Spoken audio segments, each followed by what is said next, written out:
প্রকাশ্যে সভা থেকে ক্ষমা চাইলেন টিকিট না পাওয়া সদ্য প্রাক্তন বাদুড়িয়া তৃণমূল বিধায়ক কাজী আব্দুর রহিম। তৃণমূলের টিকিট না পেয়ে কংগ্রেসে যোগ দিয়ে কংগ্রেসের প্রার্থী হয়েছেন বাদুড়িয়ার টিকিট না পাওয়া সদ্য প্রাক্তন তৃণমূল বিধায়ক কাজী আব্দুর রহিম। তিনি প্রকাশ্য সভা থেকে বলেন, আমাকে ভুল বুঝবেন না, সত্যি আমি ভুল করেছি। সেদিন তৃণমূল কংগ্রেস আমাকে ব্যবহার করার জন্য নিয়ে গিয়েছিল, এটা বুঝতে পারিনি, আমার ভুল হয়েছে, ভুল শুধরে নিয়েছি।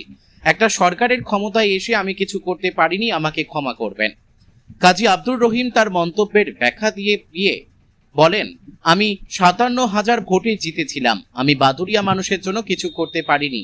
তৃণমূলে আমাকে নিয়ে যাওয়া হয়েছিল, যাওয়াটা নিশ্চিত আমার ভুল হয়েছিল। তৃণমূলে যোগ দেওয়াটা আমার ভুল হয়েছিল, তাই ক্ষমা চাইলাম। টিকিট না পাওয়া সদ্য প্রাক্তন তৃণমূল বিধায়ক বর্তমান কংগ্রেস প্রার্থী কাজী আব্দুর রহিমের মন্তব্য ঘিরে শুরু জোর রাজনৈতিক চর্চা। মন্তব্যের তীব্র সমালোচনা করেছে তৃণমূল, বিজেপি, বাম, আইএসএফ জোট। বাদুড়িয়া বিধানসভার বিজেপি প্রার্থী সুকৃতি কুমার সরকার বলেন, তৃণমূল মানুষকে ব্যবহারই করে, ওনার শুভ বুদ্ধির উদয় হয়েছে। তৃণমূলের সঙ্গে ভালো মানুষ বেশি দিন থাকতে পারে না, বিজেপি একমাত্র মানুষকে সম্মান দিতে জানে। অন্যদিকে বাদুড়িয়া উত্তর ব্লক তৃণমূল কংগ্রেসের সভাপতি কুমারেশ রায় বলেন, কাজী আব্দুর রহিম আজকের দিন পর্যন্ত তৃণমূল কংগ্রেসেরই এমএলএ আছেন, তিনি এমএলএ হিসাবে পদত্যাগ করেননি।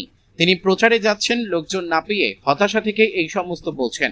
বিধায়ক থাকাকালীন 5 বছরের মানুষের জন্য কিছু করতে পারেননি। বর্তমান তৃণমূল প্রার্থী লক্ষাধিক ভোটে জিতবেন, তাই তিনি এই সমস্ত কথা বলছেন। অন্যদিকে বাম আইএসএফ প্রার্থী কুতুবুদ্দিন ফাতেহি বলেন, কার ঠিক কার ভুল বাদুড়িয়ার মানুষ 29 তারিখে ভোট বাক্সে এর জবাব দেবে।